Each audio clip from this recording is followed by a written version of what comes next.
C'est un titre de journaux comme la presse les aime. Navalny envoyé en prison, tollé général en Occident. Sans revenir sur le contenu de l'affaire, intéressons-nous à l'usage du mot général qui est utilisé dans l'expression tollé général en Occident. Effectivement, il n'est point de chancellerie ayant quelconque ambition sur la planète Terre qui ne soit allée de son laïus sur la peine judiciaire prononcée à l'encontre de Navalny, les arrestations par milliers, la brutalité des forces de l'ordre, etc. Ce qui est exact, factuellement, tout cela est vrai. Maintenant, si la communication et les réseaux sociaux n'étaient pas tout puissants, est-ce que tout le monde s'obligerait à réagir? Les méthodes de l'administration Poutine sont celles que l'on a toujours connu en Russie, et encore, si nous étions sous l'ère Staline, rien ne dit que le camarade Navalny serait toujours de ce monde.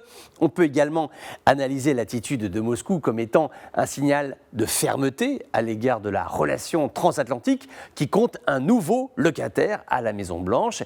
Et puis, quelque chose dont on parle moins, c'est l'âge du président russe, 68 ans. Un jour, sa succession viendra.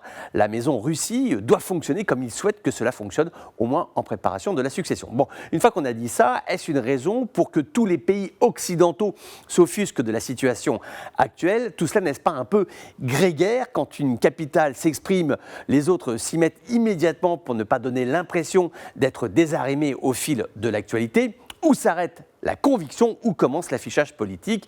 Et en ceci, il faut se méfier car nous sommes dans un monde de plus en plus moutonnier. Il y a toujours celui qui fait, il y a toujours celui qui suit, alors que non, la liberté, justement, c'est la liberté d'esprit, c'est la liberté d'action. Sinon, nous arriverons à des incohérences qui sont parfois assez détestables. On se souvient qu'en 2014, Boko Haram avait enlevé plus de 270 écolières. L'émoi avait été mondial. Il y a quelques semaines, une centaine d'écoliers, cette fois donc des garçons, une centaine d'écoliers a été enlevée. Personne ou presque n'en a parlé, si ce n'est un silence total, en tout cas un silence partiel.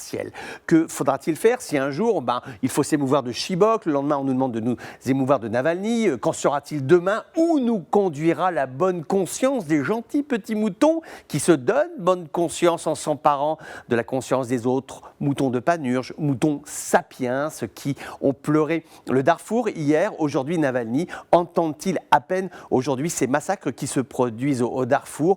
Moutons qui jugent, moutons qui clament et qui proclament au nom d'une liberté d'esprit égarée qu'ils ont égarée sur les chemins de la transhumance.